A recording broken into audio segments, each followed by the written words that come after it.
ஆண்டவரும் இரட்சகருமாகிய இயேசு கிறிஸ்துவின் நாமத்தில் வாழ்த்துக்கள். இந்த நாளிலும் அப்போஸ்தல நடபடிகள் 20வது அதிகாரம் 7ஆம் வசனத்தை நாம் பார்க்கலாம். வாரத்தின் முதல் நாளிலே அப்பம் பிக்கும்படி சீஷர்கள் கூடி வந்திருக்கையில் பவுல் மறுநாளிலே புறப்பட வேண்டுமென்றிருந்து அவர்களுடனே சம்பாஷித்து நடுராத்திரி மட்டும் பிரசங்கித்தான் என்று பார்க்கிறோம்.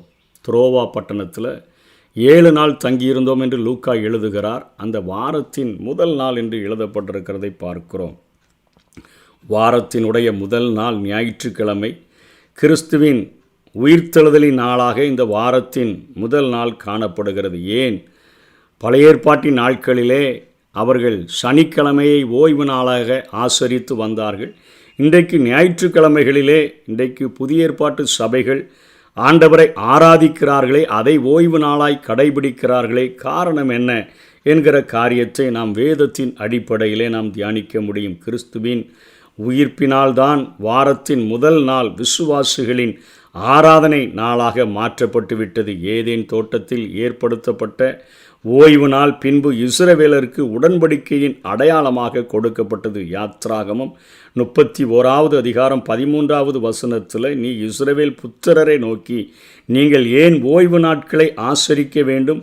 உங்களை பரிசுத்தப்படுத்துகிற கர்த்தர் நான் என்பதை நீங்கள் அறியும்படிக்கு இது உங்கள் தலைமுறைதோறும் எனக்கும் உங்களுக்கும் அடையாளமாயிருக்கும் என்று சொல்லி ஆண்டவர் ஒரு உடன்படிக்கையாக அதை ஏற்படுத்தி கொடுக்கிறதை பார்க்கிறோம். எசேக்கியேல் 20:20 என் ஓய்வு நாட்களை பரிசுத்தமாக்குங்கள், நான் உங்கள் தேவனாகிய கர்த்தர் என்று நீங்கள் அறியும்படிக்கு அவைகள் எனக்கும் உங்களுக்கும் அடையாளமாயிருக்கும் என்றேன். ஓய்வு நாள் சிருஷ்டிப்பினுடைய பூர்த்தியை காட்டுகிறது போல வாரத்தினுடைய முதல் நாளானது மீட்பின் பூர்த்தியை காட்டுகிறதை நாம் பார்க்க முடியும். தொடக்க காலங்களில் தினந்தோறும் அப்பம் விட்டு ஆராதித்து வந்த விசுவாசிகள் அப்போஸ்தலர் 2:46 பார்க்கிறோம். பின்பு வாரந்தோறும் அதனை கடைபிடிக்கக்கூடியவர்களாக இருந்தார்கள். நான் ஞாயிற்றுக்கிழமை, நமக்கு இன்றைக்கி ஞாயிற்றுக்கிழமையில் ஆராதனை நாளாக்கியதற்கான சில காரணங்களை நாம் வேதத்திலிருந்தே பார்க்க முடியும். அது கர்த்தராகிய இயேசு கிறிஸ்துவினுடைய உயிர்த்தெழுந்த நாள் என்று மத்தேயு 28:1, மார்க்கு 16:9, யோவான் 20:1 நாம் பார்க்கிறோம். ஆவியானவர் இறங்கி வந்து சபை உருவான நாள் அப்போஸ்தலர் 2:1 நாம் அதை பார்க்கிறோம். அப்போஸ்தலர்களும் சீடர்களும் இந்த நாளை ஆராதனைக்காக அவர்கள் தெரிந்தெடுத்ததை பார்க்கிறோம். அப்போஸ்தலர் 20:7 பார்க்கிறோம். 1 கொரிந்தியர் 16:2 இதை பார்க்க முடியும். இந்த நாள் கர்த்தருடைய நாள் எனவும் அழைக்கப்படுகிறது. அந்த நாளில்தான் வெளிப்படுத்தின விசேஷம் கொடுக்கப்பட்டது என்று வெளிப்படுத்தல் 1:10 நாம் பார்க்கிறோம். புதிய ஏற்பாட்டில் ஓய்வு நாள் பற்றிய கட்டளை இல்லை.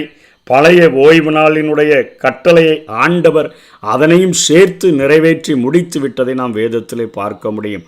கொலோசியர் 2வது அதிகாரம் 14-17 வரையிலும் கொலேசு சபைக்கு பவுல் எழுதும் பொழுது நமக்கு எதிரடையாகவும் கட்டளைகளால் நமக்கு விரோதமாகவும் இருந்த கையெழுத்தை குலைத்து அதை நடுவில் இராதபடிக்கு எடுத்து சிலுவையின் மேல் ஆணி அடித்து துரைத்தனங்களையும் அதிகாரங்களையும் உரிந்து கொண்டு வெளியரங்கமான கோலமாக்கி அவைகளின் மேல் சிலுவையிலே வெற்றி சிறந்தார். ஆகையால் போஜனத்தையும் பானத்தையும் குறித்தாவது, பண்டிகை நாளையும் மாத பிறப்பையும் ஓய்வு நாட்களையும் குறித்தாவது ஒருவனும் உங்களை குற்றப்படுத்தாதிருப்பானாக. அவைகள் வரும் காரியங்களுக்கு நிழலாயிருக்கிறது, அவைகளின் பொருள் கிறிஸ்துவை பற்றினது என்று பவுல் எழுதுகிறதை பார்க்கிறோம். என்ன அதை குறித்து சொல்லுகிறார்? அவர்கள் புதிய ஏற்பாட்டு சபையில் நெருங்குண்டு செத்ததை சாப்பிடக்கூடாது, விக்கிரகங்களுக்கு படைக்கப்பட்டவைகள் என்கிற காரியங்கள், அதே போல அவர்கள் சொல்லுகிற காரியங்கள் இரத்தத்தோடு கூட மாம்சத்தை சாப்பிடக்கூடாது, வேசித்தனத்திற்கு விலகி இருக்க வேண்டும் என்கிற கட்டளைகளைத்தான் புதிய ஏற்பாட்டு சபைகள் கடைபிடிக்க வேண்டும் என்று பவுலும் சீலாவுடைய கரங்களிலே எழுதி கொடுத்து அங்கே இருக்கக்கூடிய தலைமை சபையானது கொடுத்து அனுப்பினதை நாம் பார்க்கிறோம். ஆகவே போஜனத்தை குறித்து, பானத்தை குறித்து, அதே போல் பண்டிகை நாட்களை குறித்து, மாத பிறப்புகளை குறித்து, ஓய்வு நாட்களை குறித்து நீங்கள் அதை பெரிதாக நீங்கள் நினைக்க வேண்டாம். அதை மற்றவர்கள் குற்றப்படுத்தாதபடிக்கு கடைபிடிக்கும்படியாக இவைகளை எழுதி தந்திருக்கிறேன். இவைகள் எல்லாவற்றையும் நியாயப்பிரமாணத்தினுடைய நிறைவேறுதலாக, தீர்க்க தரிசனத்தின் நிறைவேறுதலாக வந்த இயேசு நிழலாட்டமாய் தோன்றின எல்லாவற்றையும், தன்னை பற்றி சொன்ன எல்லா காரியங்களையும் அவர் நிறைவேற்றி முடித்து விட்டார் என்று சொல்லுகிறதை பார்க்கிறோம். ஆகவே தேவனை ஆராதிப்பதற்கு இன்றைக்கு அநேகர் சனிக்கிழமைகளில் ஆராதிக்கிறார்கள், சிலர் பெரும்பாலோர் ஞாயிற்றுக்கிழமைகளில் ஆராதிக்கிறார்கள். புதிய ஏற்பாட்டு சபை அதை வாரத்தின் முதல் நாள் என்று மாற்றினபடினாலே புதிய ஏற்பாட்டின் அந்த சபையானது இன்றைக்கு ஞாயிற்றுக்கிழமைகளிலே ஆராதனை நடத்துகிறார்கள். நாட்களை விசேஷித்து கொள்ளுகிறவன் அதை கர்த்தருக்கென்று விசேஷித்து கொள்ளுகிறான், அதை விசேஷித்து கொள்ளாதவனும் அதை கர்த்தருக்கென்று விசேஷித்து கொள்ளாதிருக்கிறான். இன்றைக்கு அநேக இஸ்லாமிய கன்றிகளிலே அவர்களுக்கு வெள்ளிக்கிழமை விடுமுறை கொடுக்கப்படுகிறபடினாலே வெள்ளிக்கிழமைகளில் அவர்கள் ஆராதிக்கிறார்கள். பொதுவாக வாரத்தின் முதல் நாளிலே அங்கே ஆண்டவருக்கென்று பரிசுத்த ஓய்வு நாளாக அதனை அங்கே ஆராதிக்கிற நாளாக அவர்கள் மாற்றி இருக்கிறதை நாம் பார்க்கிறோம். கலாத்தியர் 4வது அதிகாரம் 9-11 வரையிலும் பார்க்கும்பொழுது, இப்பொழுதோ நீங்கள் தேவனை அறிந்திருக்க அல்லது தேவனாலே அறியப்பட்டிருக்க பலனற்றதும் வெறுமையுமான வழிபாடுகளுக்கு நீங்கள் மறுபடியும் திரும்பி மறுபடியும் அவைகளுக்கு அடிமைப்படும்படி விரும்புகிறது எப்படி? நாட்களையும் மாதங்களையும் காலங்களையும் வருஷங்களையும் பார்க்கிறீர்களே, நாங்கள் உங்களுக்காக பிரயாசப்பட்டது வீணாய் போயிற்றோ என்று உங்களை குறித்து பயந்திருக்கிறேன் என்று பவுல் எழுதுகிறார். இன்றைக்கும் நாட்களை விசேஷித்து கொள்ளுகிறவர்கள் இருக்கிறார்கள், நாட்பார்க்கிறவர்கள் இருக்கிறார்கள், நல்ல நாள் என்று பார்க்கிறவர்கள் இருக்கிறார்கள், முகூர்த்த நாள் என்று பார்க்கிறவர்கள் இருக்கிறார்கள். இப்படிப்பட்ட சடங்காச்சாரங்களுக்கு மரித்திருக்க வேண்டும் என்று பவுல் பேசுகிறதை பார்க்கிறோம்.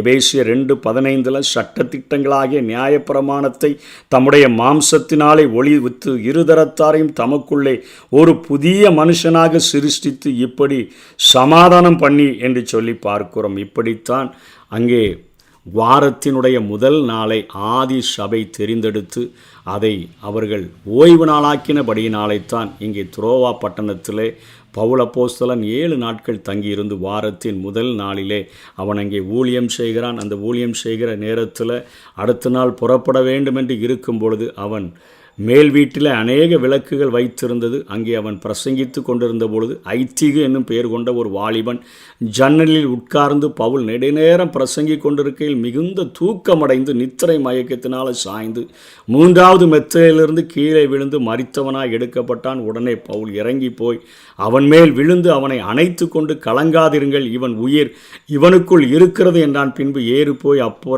அப்பம் விட்டு புசித்து விடியற்காலம் அளவும் வெகுநேரம் பேசிக்கொண்டு பின்பு புறப்பட்டான்.